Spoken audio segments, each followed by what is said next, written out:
Derby uguale spettacolo, partite a sé, tenendo sempre d'occhio i propri obiettivi, riprendersi, rimanere lì. Amici di Sportissili, ciao da Salvo Giracci, benvenuti al palazzetto dalla chiesa Setti Carraro di Bagheria, provincia di Palermo. C'è Real Termini Messina, ottava giornata del girone H di Serie B.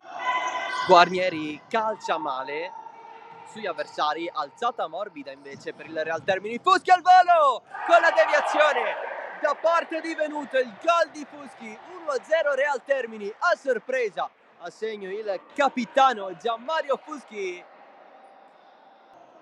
Avanti il Messina, Maluk in mezzo a due, scivolata alla fine regolare di Cortese, se la allunga così De Sousa e se anche il portiere della Messina Venuto.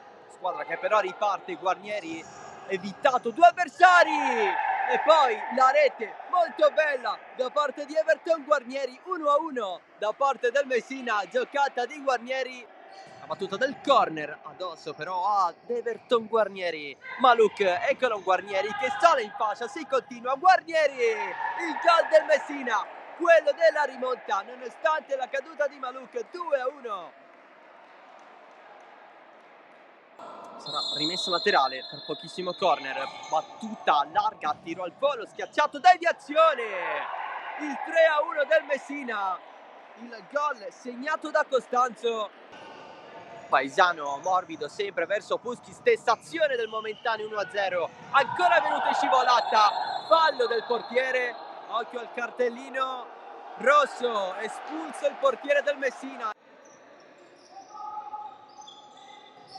Paesano, pallone per Cassar, lo ferma così Coppolino, lancio lungo, corre Maluk e riceve finta su Paesano, vuole sicuramente un aiuto, arriva anche Guarnieri, Maluk, grandissimo diagonale, molto preciso per il 4-1 del Messina.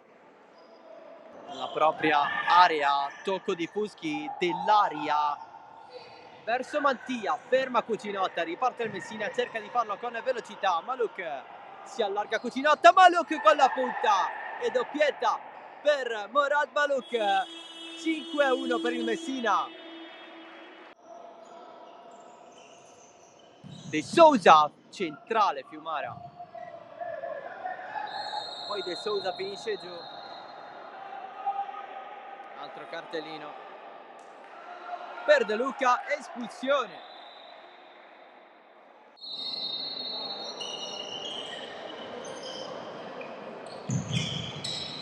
C'è il tiro, Fiumara, poi l'anticipo di De Sousa, Fuschi la butta lui dentro, 2-5.